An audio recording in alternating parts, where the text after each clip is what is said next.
आप सभी को व्याकुल होने की आवश्यकता नहीं है। स्थिति और सत्य को भली भांति समझ लें कि नरसिंह अवतार का प्रयोजन प्रहलाद के हित के लिए ही हुआ है। प्रहलाद और नरसिंह का संबंध भक्त और भगवान का अटूट और प्रगाढ़ संबंध है। भक्त भगवान को प्रिय होते हैं और भगवान भक्तों के वश में होते हैं।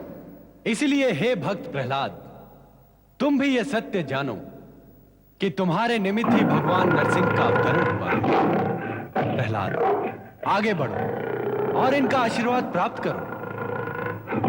हर हर महादेव। ओम हरि। हे जगत के पालनहार, इस अबोध बालक का प्रणाम स्वीकार कीजिए।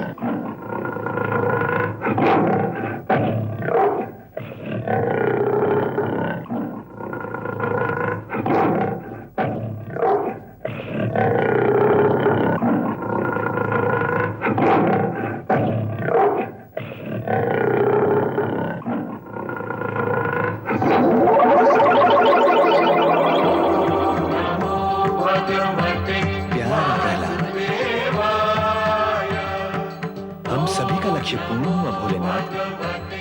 शेष रह जाता है प्रहलाद को इस राज्य का राजा घोषित करना। वह भी शेष नहीं रहेगा, हमारे लक्ष्य की भांति अवश्य पूर्ण होगा। आप सबके लक्ष्य तो पूर्ण हो गए, अब कृपा कर मेरी अभिलाषा पूर्ण करें। तुम्हारी क्या अभिलाषा है प्रहलाद? भगवान, आपका दिव्य विराट रूप देखने की इच्छा है। भक्त की इच्छा अवश्य पूर्ण होगी।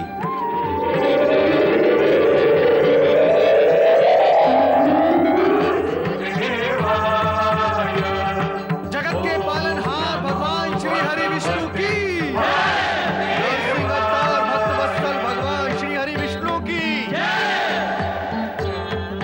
श्री हरि विष्णु के भव्य एवं विराट स्वरूप के दर्शन प्राप्त कर ब्रह्मा, देवराज इंद्र, देवगण, नारद तथा भक्त प्रहलाद धन्य हो गए। ये तो आदि सत्य है कि सद्विचार, सद्भावना, सदाशयता, सन्मार्ग और प्रभु में आस्था रखने वाले प्राणियों पर सदा ही ईश्वर की कृपा होती है।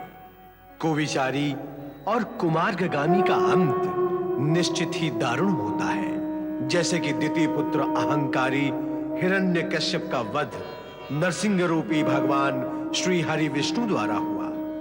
पुत्र के वियोग और शोक में माता दिति का शुद्ध होना और विलाप करना स्वाभाविक ही था।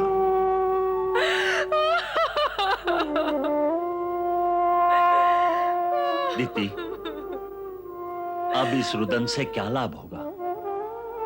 मैंने तो तुम्हें और पुत्रों को समझाया था कि अनुचित महत्वाकांक्षाएं प्राणी को मृत्यु और पश्चाताप के समीप ले जाती हैं। किंतु मेरी बात पर न तुमने कभी ध्यान दिया न पुत्रों ने। परिणाम सम्मुख है। उन दोनों ने धर्म की सीमाओं का उल्लंघन करके तथा निर्दोष प्राणियों पर अत्याचार करके अपने अपकर्मों का प्राणांतक दंड पाया है। यह दंड भी इतना दारुण और पीड़ाकारक नहीं है, कारण कि भगवान विष्णु के हाथों मरकर उन्हें सद्गति प्राप्त हुई है। विष्णु, विष्णु नाम न लो उस विष्णु का। वही तो हमारी दैत्य जाति का प्रबल शत्रु।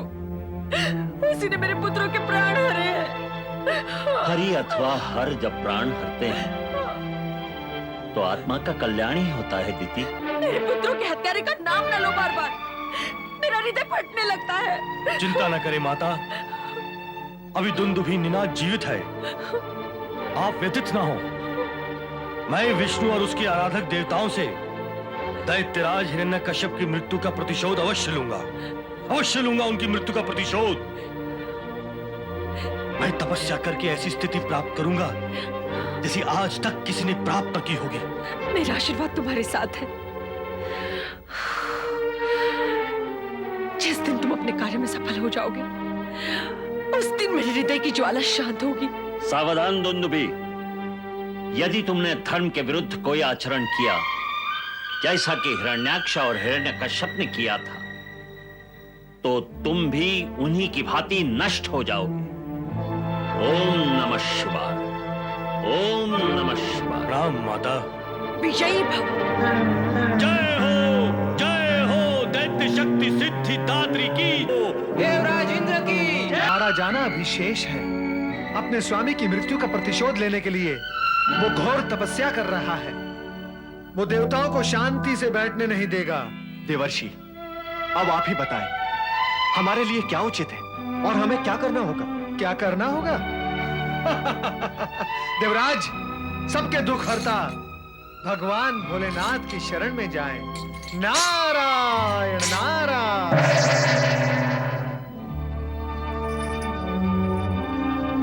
अब हमें दुंदुभी निनाद की तपस्या भंग करनी ही होगी।